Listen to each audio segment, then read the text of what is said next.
오늘은 예수를 바라보자 라는 제목으로 함께 말씀의 은혜를 나누도록 하겠습니다. 누구를 바라보자고요? 예수를 바라보자. 예수를 바라보자. 혹시나 문제를 바라보고 계십니까? 혹시나 어려운 상황을 바라보고 계십니까? 오늘 히브리서 기자는 예수를 바라보자 라고 권면하고 있습니다. 오늘 본문 히브리서는 받는 수신자들이 유대인 그리스도인이라고 추정하고 있습니다. 유대인들이지만 그리스도교로 개종한 자들을 의미합니다. 그들은 그리스도교가 핍박을 받게 되었을 때 그 위험과 고난으로 다시 유대교로 돌아가려는 사람들이었습니다. 왜냐하면 유대인이었지만 유대교를 믿고 있었지만 그리스도인으로 살려고 하니까 너무나 힘든 거예요. 그러니까 다시 유대교로 돌아가려고 하는 사람들이었습니다. 이에 히브리서 저자는 그리스도의 우월성을 강조하고 믿음으로 살았던 선배들을 나열하며 그들이 이 고난을 어떻게 극복하고 승리할 수 있는지 가르쳐 주고 있습니다. 뿐만 아니라 마라톤과 아들의 비유를 통해서 고난을 극복하고 신앙생활을 완주하는 법을 가르쳐 주고 있습니다. 오늘 말씀을 통하여 믿음의 경주를 승리할 수 있는 비결을 배울 수 있기를 기도합니다. 아멘. 잘 오늘 말씀 귀담아 들으셨으면 좋겠습니다. 자, 1절을 보십시오. 1절 함께 읽어보도록 하겠습니다. 시작. 이러므로 우리에게 구름같이 둘러싼 허다한 증인들이 있으니 모든 무거운 것과 얽매이기 쉬운 죄를 벗어버리고 인내로서 우리 앞에 당한 경주를 하며 아멘. 1절 말씀은 히브리서 11장과 연결되어 있습니다. 이러므로 라는 말을 볼 때 11장을 연결해서 생각할 수 있습니다. 여러분들 11장에는 어떤 사람들이 나오죠?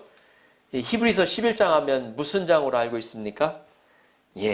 믿음장으로 알고 있죠? 믿음장.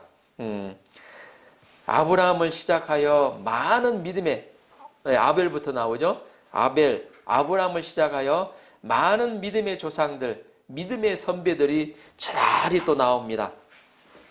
히브리서 저자는 11장에서 이런 믿음의 선배 응원단을 소개함으로 성도들에게 힘을 더해주고 있습니다. 이들은 우리와 같은 함성과 박수를 치며 우리를 응원하고 있습니다. 힘내! 너는 할 수 있어! 박수와 딱 구름같이 둘러싼 허다한 무리들이 어때요? 응원하고 있다는 거예요. 지금 하늘에서 어때요? 응원하고 있습니다. 구름같이 둘러싼 허다한 증인들, 다시 말해서 많은 믿음의 선배들이 있으니까 우리도 믿음의 경주를 하자라는 말입니다. 히브리서 저자는 특히 고난 속에 있는 신자를 믿음의 마라톤 경주자에 비유하여 말씀하고 있습니다. 이 마라톤, 일본은 특히나 이 마라톤이 아주 인기가 많습니다. 한국은 좀 인기가 별로 없는 것 같아요. 그래서 한 가지 질문을 해드리겠습니다. 자, 마라톤 거리가 얼마 정도 되죠? 정확하게 아시는 분. 좀 전에 일부 예배에 물어봤더니 저희 아이들이 보니까 다 모르고 있어요. 보면 정확하게 42.195km죠. 우리 인생은 마라톤과 같다는 말이 있습니다. 우리의 인생은 단 한 번의 전력 질주로 끝이 나버리는 100m 달리기가 아닙니다. 이 100m 선수들은 숨을 안 쉬고 100m를 달려간다고 합니다. 때로는 빠르게, 때로는 천천히 페이스 조절을 해야 하는 것이 마라톤과 같습니다. 사람은 태어나서 죽을 때까지 이런 마라톤 경주를 하는 것입니다. 우리가 예수님을 영접한 후부터는 우리의 경주는 하나님 나라를 향하여 달려가는 믿음의 경주로 바뀌었습니다. 이게 참으로 놀라운 거예요. 그전에는 어때요? 지옥을 향하여 가는 경주였습니다. 그러나 예수님을 믿는 자에게는 하나님 나라를 향하여 가는 믿음의 경주로 바뀌어졌다는 것입니다. 이게 얼마나 놀라운 일입니까? 그런데 우리는 어떤 자세로 믿음의 마라톤을 뛰어야 할까요? 먼저는 가장 중요한 거죠. 가볍게 하는 거예요. 우리가 달리기 할 때 할 수만 있으면 가벼운 몸으로 뛰어야 합니다. 뭐 이렇게 맛있는 거 있다고 가지고 뛰어서는 안 되죠. 보면 무거운 코트나 파카를 입고 뛰는 사람은 없습니다. 어리석은 사람이에요. 그런 사람은 가벼운 반바지나 셔츠만 입고 뜁니다. 실제로 선수들을 보면 잘 뛰기 위해서 조금이라도 어때요? 더 빨리 뛰기 위해서 어때요? 그 선수에게만 맞는 어때요? 신발을 또 어때요? 맞춰서 뛰는 사람들도 있습니다. 또 끈으로 옷이나 몸을 묶고 뛰지 않습니다. 가능하면 다 자유롭게 손발을 움직이며 뛰어가기 위해서입니다. 그와 같이 우리도 가벼운 차림으로 인생의 믿음의 경주를 해야 한다는 것입니다. 뿐만 아니라 우리의 마음속도 가볍게 해야 된다는 것입니다. 이 마라톤을 하는 사람이 내일 내일 무엇을 해야 할까? 마음속에 근심, 걱정, 염려를 가지고 있으면 어떻게 되겠습니까? 마음의 무게 때문에 멀리 갈 수가 없습니다. 마음속으로는 우리를 무겁게 하는 율법적인 생각도 있습니다. 잘해야 한다는 기대감이 부담감으로 다가올 때도 있습니다. 가정이나 또 직장이나 교회에 대한 책임감을 주님께 맡기고 뛰어가야 합니다. 우리는 모든 것이 하나님의 은혜임을 알고 은혜로 뛰어야 합니다. 우리가 예수님을 믿은 것도 은혜요. 믿음을 또 지속하는 것도 하나님의 은혜입니다. 직장 생활하는 것도 은혜요. 가정을 가지고 있는 것도 은혜입니다. 우리가 고난을 받는 것도 하나님의 은혜라는 그러한 고백이 있기를, 여러분들 안에 그런 고백이 있기를 기도합니다. 우리는 은혜로 신앙생활을 하면 무엇보다도 마음이 가벼워집니다. 또한 우리에게 얽매이기 쉬운 죄가 있습니다. 사람들마다 신앙생활을 방해하는 죄가 있어요. 보면 문제들이 있어요. 어떤 사람은 축구를 너무 좋아해서 축구에 얽매이다가 예배 보는 것도 이렇게 다른 데로 이렇게 좀 양보하는 사람들이 있습니다. 어떤 사람은 자녀를 지나치게 사랑하여 자녀에 매이기 쉽고, 또 요즘에 어떤 학생은 게임을 너무 많이 하여 게임에 매이기 쉽다는 것입니다. 우리는 이런 것을 벗어버리고 이런 것들보다 예수님을 더 사랑하며 더 사랑하고자 노력하고 자유함을 갖고 믿음의 경주를 뛰어가야 합니다. 그리고 어떤 자세로? 두 번째, 인내해야 한다는 것입니다. 이 마라톤을 할 때 가장 필요한 것은 인내라고 합니다. 우리 한자로 인내라는 자를 보면 이 참을 인자를 보면 칼도의 마음심이죠. 위에 칼도가 있고 밑에 마음심이 있습니다. 가슴에 칼을 얹고 있다는 뜻으로 풀이됩니다. 가만히 누워 있는데 시퍼런, 그것도 날카로운 칼이 내 가슴 위에 놓여 있다고 한번 생각해 보십시오. 잘못하다가는 가슴 위에 놓인 칼에 찔릴지도 모를 상황입니다. 상황이 이런데 누가 와서 짜증나게 건드린다고 뿌리칠 수 있겠습니까? 아니면 자리를 박차고 일어날 수 있겠습니까? 움직여봤자 나만 상하게 된다는 것입니다. 화나는 일이 생겨도, 또 감정이 밀어 닥쳐도 죽은 듯이 가만히 기다려야 한다는 것입니다. 속담에 참을 인자가 세 개면 살인도 면한다는 말이 있습니다. 또 어디에 또 제가 검색을 해보니까 부모는, 자식을 가진 부모는 참을 인자가 4개여야 된다고 그런 말이 써 있는 것을 봤습니다. 오늘 말씀을 보면 인내라는 말이 4번이나 반복되어 나옵니다. 그만큼 인내라는 것이 신앙생활에서 중요하고 필요하다는 것입니다.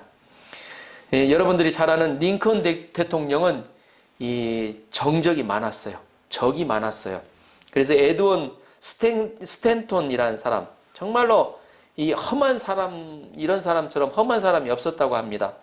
왜냐하면 링컨이 무슨 정책을 내놓기만 하면 사사건건 물고 늘어졌을 뿐만 아니라 저질광대라고 공격하곤 했기 때문입니다. 스탠톤은 어느 날 탐험가 차일루에게 말하기를, 고릴라를 잡으러 아프리카로 가는 것은 참으로 어리석은 일이다. 진짜 고릴라는 바로 여기 스프링필드에 있다는 것을 알아야 한다고 말함으로써 링컨이 여기 시험이 있잖아요. 털보로 생긴 얼굴을 보고 미련한 고릴라로 별명을 붙이기도 했다고 할 정도입니다. 링컨은 이런저런 비난과 중상을 다 당하고 있으면서도 단 한마디 대꾸도 한 적이 없다고 합니다. 오히려 링컨 대통령은 남북전쟁이 발발했을 때 이 골질덩어리와 같은 이 정적, 이 사람을 스탠턴을 국방장관으로 기용하여 전쟁을 승리로 이끌었던 것입니다. 주변에서 어때요? 이 사람을 국방장으로 한다 하니까 다들 어때요? 이 링컨에게 의아해하면서 취소할 것을 제발 그렇게 하면 안 됩니다. 종용하였지만 링컨은 내 판단으로는 이 시대의 이 전쟁을 승리로 이끌 사람은 그 사람이라고 확신한다며 그를 임명하고 이 위대한 노예 해방 전쟁, 남북 전쟁을 승리로 이끌었던 것입니다. 그로부터 얼마 후 링컨이 워싱턴에 있는 워너극장에서 괴한의 총탄에 맞아 쓰러졌을 때 동석했던 스탠돈은 모두가 총성을 피하는 가운데도 맨 먼저 쓰러진 링컨에게로 뛰어갔고 조용히 눈물을 흘리면서 끝까지 링컨의 시신을 지켰다고 합니다. 그는 말없이 눈물을 흘리면서 조용히 읊조르기를 이 세계 역사 위에 가장 위대한 정치가가 여기에 누워있다고 했다고 합니다. 이 사랑의 인내는 모든 것을 정복하고야 만나는 것을 알 수가 있습니다. 이 아랍 속담에 이런 말이 있다고 합니다. 태양만 비추면 사막이 된다는 말이 있습니다. 우리는 밝은 태양만을 원하지만 또 어때요? 잘 나가기를 원하지만 태양만 계속되면 어떻게 돼요? 우리 인생은 사막이 되고 만다고 합니다. 우리 인생이 촉촉하고 또 푸르고 성장하기 위해서는 반드시 비가 필요합니다. 우리는 무지개를 좋아하죠. 그 화사하고 아름다운 무지개를 원한다면 무엇이 필요해요? 소낙비를 각오해야 한다는 것입니다. 소낙비가 없이는 결코 7빛깔의 무지개를 볼 수도 경험할 수도 없기 때문입니다. 다양하고 아름다운 무지개 같은 인생을 원한다면 때로는 아픔과 고통의 소낙비를 맞아야 하고 견뎌내야 된다는 것이 인내해야 된다는 것입니다. 그래서 반드시 인내가 필요합니다. 오래 기다리고 기도하는 사람이 바로 무지개를 보는 것입니다. 우리는 사람과의 관계에서 뿐만 아니라 우리 인생을 살아가는데도 많은 인내가 필요하다는 것을 알 수가 있습니다. 그만큼 인생의 고난이 따르기 때문입니다. 우리의 경주는 하루나 이틀에 끝내는 단거리가 아닙니다. 일생을 뛰어가야 하는 마라톤과 같습니다. 단거리는 속도가 중요하죠. 0.01초에 따라서 순위가 바뀌어집니다. 그러나 장거리는 인내가 중요하다는 것입니다. 뿐만 아니라 마라톤은 오르막길이 있고 내리막길이 있죠. 오르막길을 뛰어갈 때는 정말로 포기하고 싶은 생각이 들 때가 많습니다. 이 제 경험상입니다. 그리고 어느 정도 뛰다 보면 자기 몸이 아닌 것 같아요. 내 몸이 아닌 게며 하면서 달려갑니다.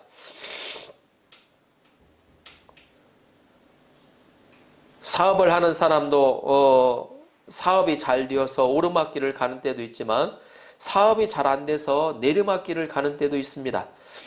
신앙생활도 마찬가지입니다. 은혜가 충만한 때가 있지만 전혀 또 은혜가 없을 때도 있습니다. 그때는 견뎌내는 것이 중요합니다.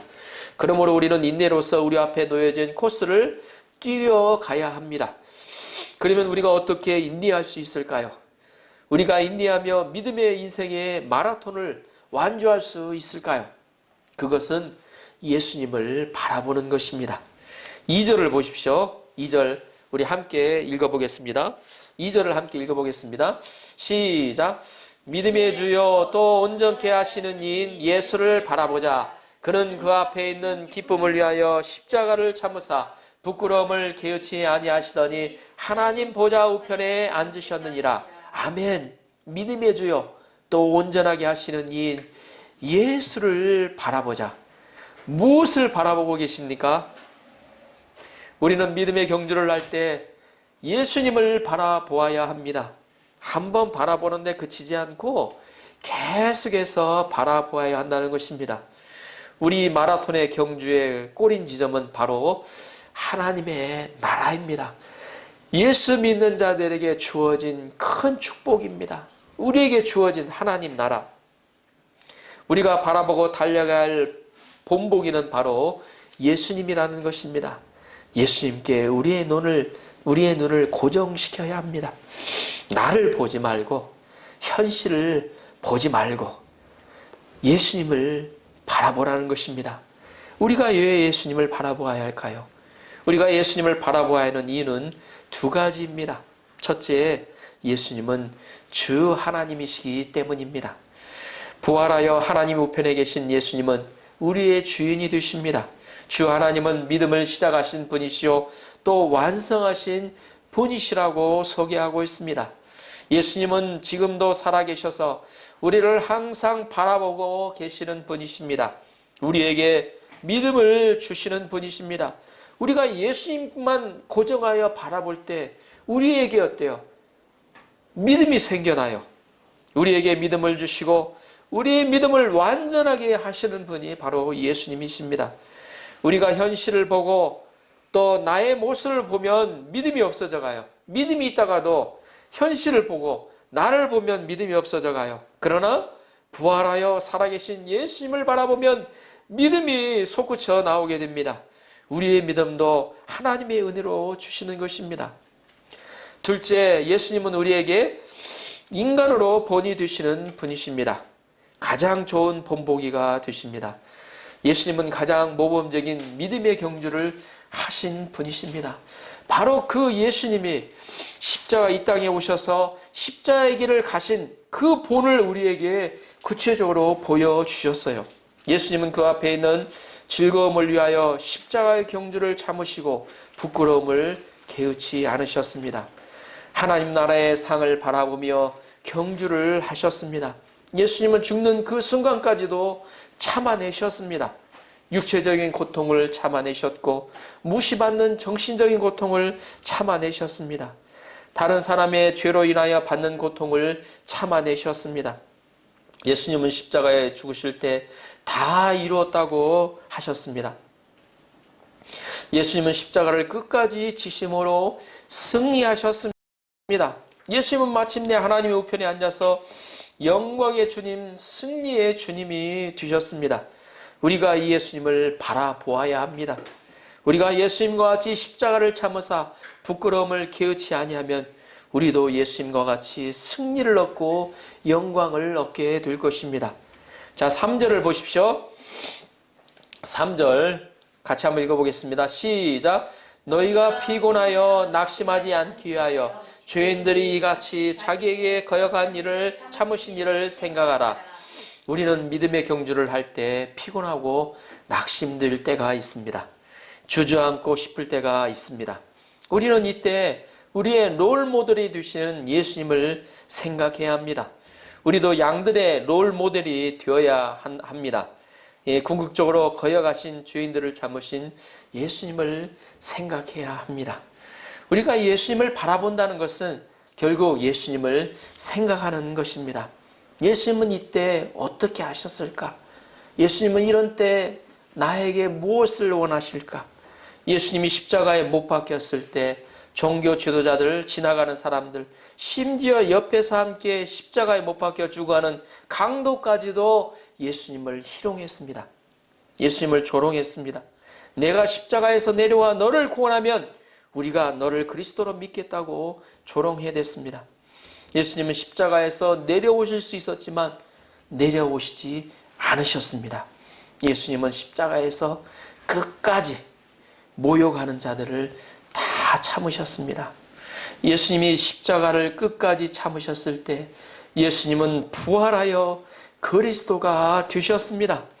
예수님을 조롱하는 자들이 다 무릎을 꿇고 예수님을 경배하기 시작했습니다.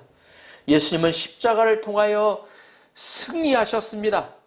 우리는 이미 승리하신 예수님을 생각해야 합니다. 우리가 이미 참으시고 승리하신 예수님을 생각하면 우리도 승리한다는 확신을 얻고 십자가를 질 때 피곤과 낙심을 극복할 수 있습니다. 예수님은 말씀하셨습니다. 너희가 세상에서는 환난을 당하나 담대하라. 내가 세상을 이겼노라. 아멘. 아멘. 제 아들이 광풍에 괴로이 노를 젓고 있을 때였습니다. 예수님이 무리를 걸어오셨죠. 제 아들이 예수님을 어때요? 캄캄한 밤에 무리를 걸어오니까 어때요? 유령으로 착각했죠. 제 아들은 유령이다 하면서 소리를 질렀습니다. 그러나 예수님은 뭐라고 하셨죠? 안심하라. 난이 두려워 말라라고 하셨습니다. 베드로는 예수님처럼 무리를 걷고 싶었습니다. 만일 주님이라면 나를 명하여 무리로 걸어오게 해달라고 소원을 구했습니다. 예수님은 베드로에게 무리를 걸어오라고 말씀하셨습니다. 베드로는 예수님의 말씀을 기억하고 예수님을 바라보면서 무리를 걸어갔습니다. 바람 부는 파도 위를 걸어갔습니다. 그러나 그는 예수님을 바라보다가 옆에 파도치는 물결을 바라보기 시작했습니다. 그러자 물에 빠져들어갔습니다. 그가 빠져들어갔을 때도 예수님 항상 그 앞에 계셨다는 것을 우리가 주목할 필요가 있습니다. 베드로를 계속해서 바라보고 계셨습니다. 그가 다시 예수님을 바라보고 주여 나를 구하소서 기도하였을 때 예수님은 믿음이 적은 자여 왜 의심하였느냐 책망하시고 그를 물에서 광풍에서 건져주셨습니다. 베드로의 문제는 예수님을 보지 않고 파도를 본 것입니다. 예수님을 보지 않고 현재의 상황을 본 것입니다. 그것이 바로 믿음이 없는 것입니다. 우리는 바람이 불고 광풍이 불고 파도치는 현실에서 우리의 눈을 예수님께 고정시켜 예수님을 바라보아야 합니다. 그러면 주님은 파도를 잔잔케 하십니다. 잠잠하라. 예수님이 어때요? 파도뿐만 아니라 광풍도 잠잠케 하시죠. 4절을 보십시오. 4절 같이 한번 읽어보겠습니다. 시작. 너희가 죄와 싸우되 아직 피 흘리기까지는 대항하지 아니하고 아멘. 하나님 나라를 향하여 달려가는 우리의 경주를 방해하는 것은 외적인 환경이 아닙니다. 사람들의 야유도 아니고 험한 길도 아닙니다. 우리의 내면에 있는 죄악된 본성입니다. 성경은 만물보다 거짓되고 심히 부패한 것이 사람의 마음이라고 하였습니다. 이런 죄악된 본성으로 어떻게 하나님 나라를 상속받을 수 있겠습니까? 그래서 하나님은 이런 연약하고 죄악된 본성을 가진 백성들을 징계하는 훈련을 통하여 거룩한 백성으로 삼아가십니다. 역사적으로 이스라엘 백성이 그 본보기가 됩니다. 이스라엘 백성은 출애굽하여 가나안에 들어가기까지 40년 마라톤 코스를 달렸습니다. 그 과정에서 그들의 죄악된 본성이 그대로 다 드러납니다. 출애굽한 그 곳에 어떤 사람은 물도 없고 먹을 것도 없는 광야길로 인도한다고 원망 불평하는 사람들이 있었습니다. 이스라엘 백성은 탐심으로 다시 매출하기를 주시지 않는다고 원망하고 불평했습니다. 어떤 사람은 모세가 십계명을 받으러 올라갔을 때 송아지 우상을 만들어 섬기기도 하였습니다. 가나안 땅을 정탐한 12영은 가나안 땅을 주신다는 것을 믿지 못하고 불신에 빠져 부정적인 말을 하고 원망 불평을 하였습니다. 하나님은 이런 그들을 징계하셨습니다. 불뱀을 보내서 물려 죽기도 하셨습니다. 때로는 큰 재앙으로 그들을 치셔서 죽게 하셨습니다. 회개하지 않다가 내윤의 칼에 맞아 죽기도 하였습니다. 이스라엘 남자들이 모압 여자들과 음행하다가 24,000명이나 죽임을 당하기도 하였습니다. 이런 모든 죄의 뿌리는 살아계신 하나님을 믿지 못하는 불신에서 나옵니다.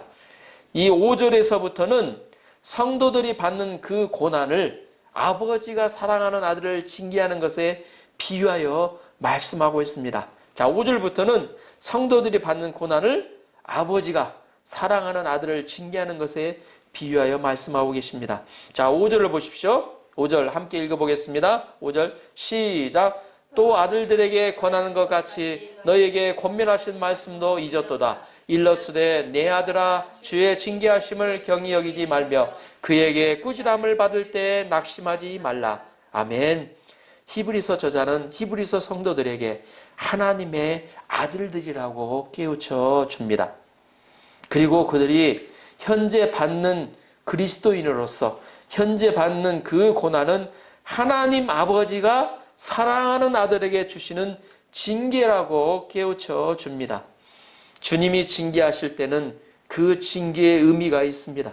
징계를 가볍게 생각하지 말라는 것입니다. 하나님의 매를 때리는 의도를 깊이 받아들여야 한다는 것입니다. 반대로 또 징계를 받을 때 너무나 깊이 받아들여서 낙심하지 말아야 한다는 것입니다. 하나님의 훈련을 세게 시키는 것은, 하나님의 훈련을 고되게 시키는 것은 나를 더 크게 쓰시기를 원하시기 때문입니다. 그래서 하나님이 어때요? 뭔가 큰 문제에 부딪히는 사람들 있잖아요. 질병을 얻는다든지 그럴 경우에는 우리는 이렇게 생각하게 돼요. 예? 하나님의 자녀인데, 하나님 어떤 분들이 그랬어요. 왜 하나님 어때요? 나에게 어때요? 하나님 자녀인데 이런 어때 아픔을 주시나요? 슬픔을 주시나요? 생각하는 분들이 있습니다. 그렇지 않습니다. 하나님은 크게 쓰시기 위해서, 내가 어때요? 더 큰 어때요? 문제에 부딪히다 그러면 더 크게 쓰시기 위해서 어때요? 나를 어때요? 그런 훈련을 하신다는 것입니다. 징계를 잘 받으면 반드시 하나님이 나를 귀하게 쓰신다는 소망을 갖고 하나님의 훈련을 잘 받아야 합니다. 하나님이 나에게 거룩한 백성으로 변화되기를 원하는 것을 마음에 깊이 새겨야 합니다. 하나님이 매를 때릴 때 나의 내면이 변화되도록 노력해야 한다는 것입니다. 고난은 우리를 새롭게 변화시킬 수 있는 좋은 학교입니다. 그래서 광야 학교라는 말도 있죠. 우리는 고난을 통하여 하나님의 성품을 닮아갈 수가 있습니다. 자, 6절에서 8절을 보십시오. 6절에서 7절, 8절 함께 읽어보겠습니다. 시작. 주께서 그 사랑하신 자를 징계하시고 그가 받아들이시는 아들마다 채찍질하심이라 하였으니 너희가 참음은 징계를 받기 위함이라. 하나님이 아들과 같이 너희를 대우하시나니 너찌 아버지가 징계하지 않는 아들이 있으리요. 징계는 다 받는 것이거늘 너에게 없으면 사생자요 친아들이 아니니라. 아멘. 8절까지죠. 부모는 사생자나 남의 아들을 징계하지 않습니다. 이 징계는 하나님의 사람으로 훈련하시는 것입니다. 자신의 사랑하는 아들을 징계하신다는 것입니다. 하나님도 사단의 자식은 징계하지 않습니다. 자신의 사랑하는 아들을 징계하십니다. 아브라함은 서자인 이스마엘보다 친아들인 이삭을 징계하여 그를 번제로 드렸습니다. 하나님은 자신의 가장 사랑하는 아들을 십자가에서 징계하셨습니다. 그러므로 우리는 징계를 받을 때 그 징계는 우리를 하나님의 자녀로 대우하는 표시라는 것을 알아야 합니다. 우리는 징계를 받을 때 하나님의 자녀로서 하나님의 사랑을 확신해야 합니다. 고난을 받을 때 왜 나에게만 오는가라고 묻지 말고 원망하며 불평하지 말고 하나님이 사랑하여서 주신 것으로 받아들여야 합니다. 우리가 하나님의 사랑을 확신할 때 우리는 소망 중에 있냐며 징계를 받을 수가 있습니다. 아무런 의미가 없는 징계를 받을 때 우리는 어때요? 소망이 없죠. 그러나 우리를 어때요? 이 징계를 통하여 내가 거룩한 하나님의 사람으로 어때요? 거듭난다는 것, 새롭게 태어난다는 소망이 있기 때문에 인내할 수가 있대요. 그것도요, 기쁨으로, 감사함으로 받을 수 있다는 것입니다. 하나님은 이스라엘을 400년 애굽의 노예로 징계하셨습니다. 70년 동안 바벨론 포로로 보내서 징계하시기도 하셨습니다. 2500년 동안 이스라엘 나라 없는 슬픔을 당하게 하셨습니다. 하나님이 이스라엘 백성에게 주신 것은 재앙이 아니요 화평이요 미래의 희망을 주시는 것이었습니다. 하나님은 욥을 금수저로 만들기 위하여 욥을 징계하셨습니다. 친어머니는 싫은 소리를 많이 하지만 계모는 혼내키지 않고 잘만 대해준다고 합니다. 옛날 우리나라 속담에도 그렇죠? 미운 자식 떡 하나 더 주고 사랑하는 자식 매 하나 더 준다는 속담이 있습니다. 잘 들립니까? 네. 응? 어떤 자녀는 어머니가 혼내키니까 우리 어머니가 계모였으면 좋겠다고 말했다고 합니다. 그러나 우리 하나님은 계모 하나님이 아니고 친어머니와 같은 하나님이십니다. 하나님은 우리를 사랑하셔서 사람 막대기와 인생 채찍으로 징계하십니다. 하나님은 죄를 짓지 않는 다윗을 사울을 통해서 징계하셨습니다. 순결한 요셉을 형들과 보디발을 통해서 징계하셨습니다. 그리고 크게 사용하시고 쓰셨습니다.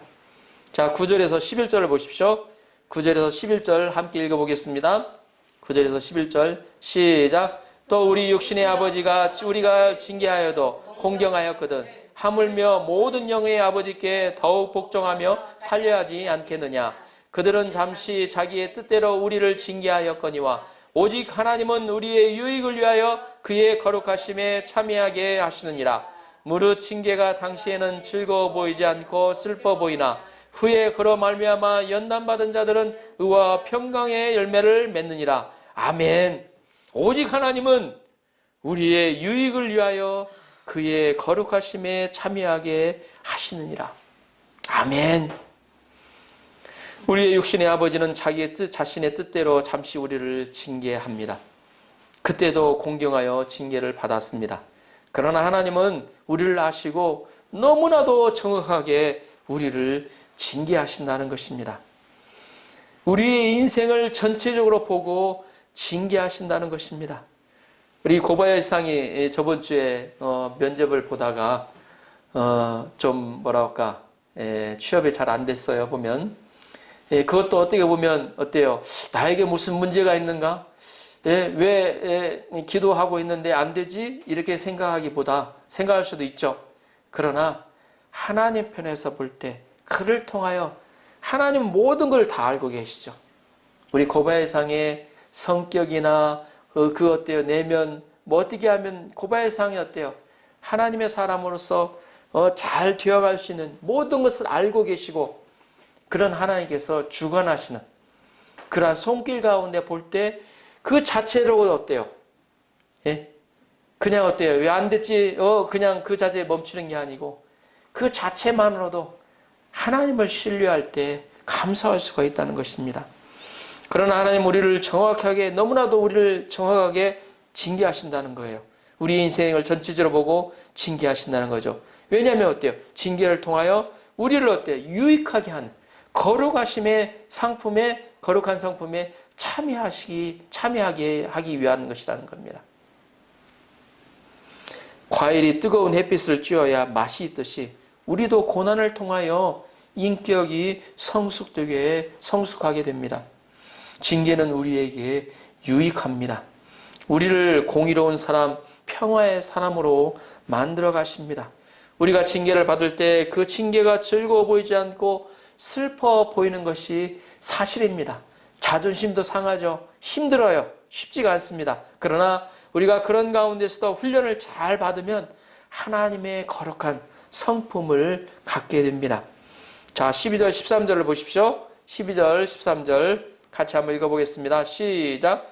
그러므로 피곤한 손과 연약한 무릎을 일으켜 세우고 너희 발을 위하여 곧은 길을 만들어 저는 다리로 하여금 어그러지지 않고 고침을 받게 하라.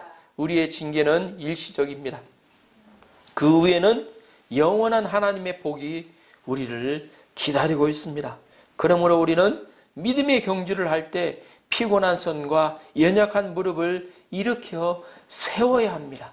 예수님을 바라보고 마음이 어때요? 상황은 어때요? 절망적이고 힘들지라도 예수님을 바라보고 그 예수님이 가시는 길을 바라보며 어때요? 승리하신 예수님을 바라보며 연약한 무릎을 일으켜 세우는 것입니다. 낙담하는 마음을 일으켜 세우는 것입니다. 자신에 대해서 어때요? 파이팅! 하면서 어때요? 힘을 내야 한다는 것입니다. 샛길로 세지 않고 엄한 길로 세지 않고 하나님이 예비하신 고든 길을 걸어가야 한다는 것입니다. 우리는 그래서 하나님의 징계를 잘 받아야 합니다. 결론적으로 우리는 2021년 요절 말씀으로 예수님의 마음을 본받으라는 말씀을 들었습니다. 또 오늘은 예수님을 바라보라는 말씀을 들었습니다. 우리의 인생은 길고 긴 마라톤 인생입니다. 많은 고난과 아픔이 있습니다. 더구나 이 세상의 흐름을 따르지 않고 믿음의 삶을 살아가고자 할 때에 남모르게 당하는 고난과 아픔도 있습니다. 그러나 우리는 기억해야 합니다. 우리의 인생 마라톤의 궁극은 하나님 나라라는 것입니다. 사도 바울은 외칩니다.